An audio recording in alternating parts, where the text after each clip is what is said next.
आज हम पढ़ेंगे हंसू या रोऊं कहानी को। चलिए स्टार्ट करते हैं। राय छोटे लाल लेखक के शहर के एक मुंसिफ थे। दान धर्म तथा गरीबों की सहायता करना अपना कर्तव्य मानते थे। अचानक से हृदय की गति बंद होने के कारण असमय उनकी मृत्यु हो गई थी।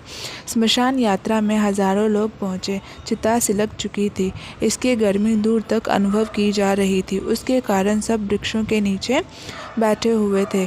उसी बीच एक सज्जन लेखक के पास आकर अभिवादन किया। लेखक ने भी उनको अभिनंदन किया। अपने शिष्टाचार के अनुसार उन्होंने पूछा, क्यों भाई, ठीक तो हो, प्रसन्न हो?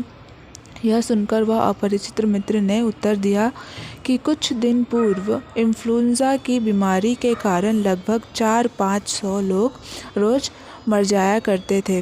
बेचारे लेखक सोचने लगे कि शायद इस बीमारी में इस इंसान के सगे संबंधियों की शायद मृत्यु हो गई है, जिसके कारण यह इतना उदास है।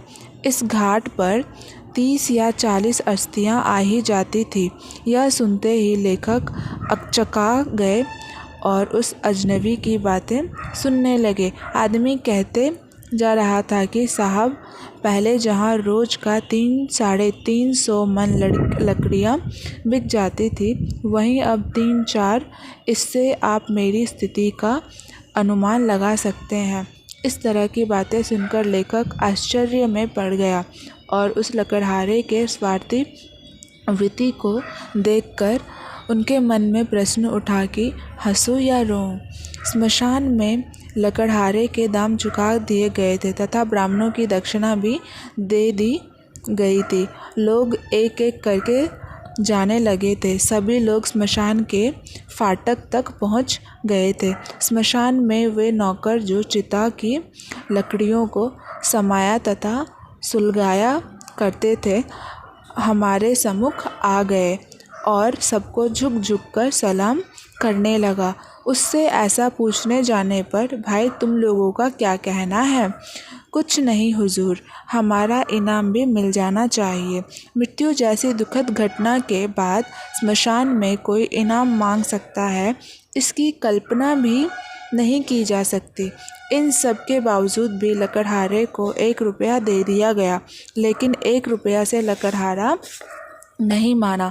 तब उसने जान छुड़ाने के कारण 10 रुपया देकर उससे पीछा छुड़ाया गया तथा सभी अपने अपने स्थान पर चले गए। लेखक भी मोटर में बैठ गए और जाने के लिए तैयार हो गए।